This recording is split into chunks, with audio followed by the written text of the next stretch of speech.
होने वाले उससे पहले राज्य में चल रहे विशेष गहन पुनरीक्षण को लेकर राजनीतिक घमासान मचा हुआ है।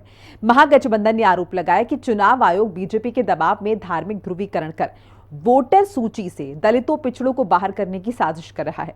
एसआईआर के इस मसले की गूंज सिर्फ बिहार ही नहीं बल्कि संसद में भी सुनाई दी है। एक रिपोर्ट देखिए। दिल्ली से पटना तक विशेष गहन पुनरीक्षण को लेकर बवाल मचा हुआ है। लोकसभा में आज मॉनसून सत्र की शुरुआत हंगामेदार रही और वोटर वेरिफिकेशन के मसले पर विपक्ष ने जोरदार हंगामा किया। वहीं बिहार विधानसभा की तस्वीरें भी जुदा नहीं थी। बिहार विधानसभा में भी महागठबंधन हंगामा करता हुआ दिखा। संसद में कांग्रेस ने कहा कि विशेष गहन पुनरीक्षण का कदम सुनियोजित और अन्यायपूर्ण है और इसका उद्देश्य चुनावों में बड़े पैमाने पर मतदाता को वोट से वंचित करना है। नेता विपक्ष राहुल गांधी ने कहा कि चुनाव आयोग पूरी तरीके से भाजपा की चुनाव चोरी शाखा बन गया है।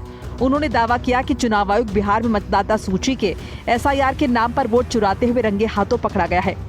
राहुल ने इस पर पोस्ट करके पूछा कि क्या चुनाव आयोग अब भी चुनाव आयोग है या फिर पूरी तरीके से भाजपा की चुनाव चोरी शाखा बन गया है। उधर कांग्रेस की महासचिव प्रियंका गांधी वाड्रा ने कहा कि बिहार में एसआईआर के नाम पर हो रही गतिविधियों को देखकर लोग पूछ रहे हैं कि क्या राज्य में वोट बंदी लागू की जा रही है। बिहार विधानसभा में विपक्ष के नेताओं ने जमकर प्रदर्शन किया। विधायक काले कपड़े पहनकर सदन में घुसे। उन्होंने कहा कि चुनाव आयोग एसआईआर लागू करना चाहता है। वहीं आरजेडी विधायक और कांग्रेस के विधायकों ने कानून व्यवस्था और बढ़ते अपराध के मुद्दे पर सरकार को घेरा। विधानसभा अध्यक्ष ने उन्हें शांति बनाए रखने की अपील की, लेकिन विधायक नहीं माने। सदन की कार्यवाही शुरू होते ही राज्य सरकार की ओर से 57,946 करोड़ रुपए का अनुपूरक बजट सदन के पटल पर रखा गया। इसके बाद शोक प्रस्ताव हुआ। इस दौरान विपक्ष का हंगामा जारी रहा। विधानसभा अध्यक्ष ने मंगलवार सुबह 11 बजे तक के लिए सदन की कार्यवाही को स्थगित कर दिया। हर जगह हमारे गरीबों को वंचित ना किया जाए वोट के अधिकार से, उनका अस्तित्व ना मिटाया जाए, इसलिए हम लोग ये लड़ाई लड़ेंगे।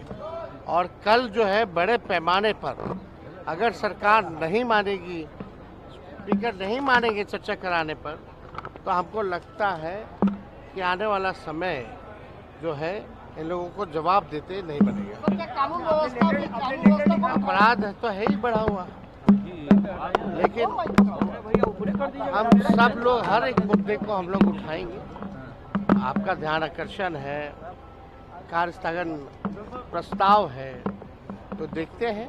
जो महत्वपूर्ण मुद्दा आया इस पूरे सत्र में, पूरे बास्केट में बहुत सारे मुद्दे हैं, लेकिन एक तरफ सरकार की हठधर्मिता है, दूसरे तरफ विपक्ष की प्रतिबद्धता है कि हम संसद में अगर जन सरोकार के मुद्दे को नहीं रखेंगे। आप में से सब लोग बहुत ही बेहतरीन काम कर रहे हो एसआईआर के मसले पर। आपने पोल खोल के रख दी है तमाम मीडिया के साथियों ने कि एसआईआर के नाम पर दाखिल नहीं हो रहा है, लोग बेदखल किए जा रहे हैं। माननीय सर्वोच्च न्यायालय के डायरेक्शन के बावजूद कान पे जू नहीं रेंग रही है माननीय चुनाव आयोग की। संभवतः कान, आंख, नाक सब कुछ कहीं किसी सत्ता प्रतिष्ठान के पास गिरवी है। बिहार में एसआईआर को लेकर सियासत और गर्मा गई है। महागठबंधन का आरोप है कि चुनाव आयोग केंद्र में सत्तारूढ़ भारतीय जनता पार्टी के दबाव में काम कर रहा है और राज्य में धार्मिक ध्रुवीकरण को बढ़ावा देने का माध्यम बन गया है। जल्दी कार्यकर्ता अब सीधे जनता के बीच जाएंगे, उन्हें बताएंगे कि कैसे चुनाव आयोग बीजेपी के इशारे पर वोट बंदी की साजिश कर रहा है। संसद का मानसून सत्र आज से शुरू हो गया है।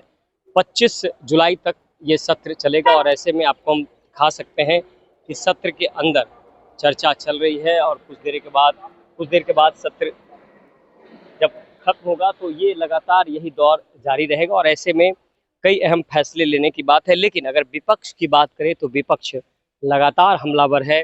विपक्ष कानून व्यवस्था को लेकर हमलावर है। विपक्ष एसआईआर को लेकर जो है वो हमला बोल रहा है और ऐसे में सत्र में लगातार हंगामा होता रहा है। विपक्ष अपनी बात पर अड़ा है, ये गुंडा राज है और ऐसे में जंगल राज की बात होती थी तो अब कहीं न कहीं विपक्ष भी कह रहा है कि ये गुंडा राज है और जिस तरह से हत्याओं का दौर जारी है, कई सारे सवाल सरकार पर खड़े हो रहे हैं। सहयोगी दीपक के साथ संजीव राय, हिंदी खबर, पटना।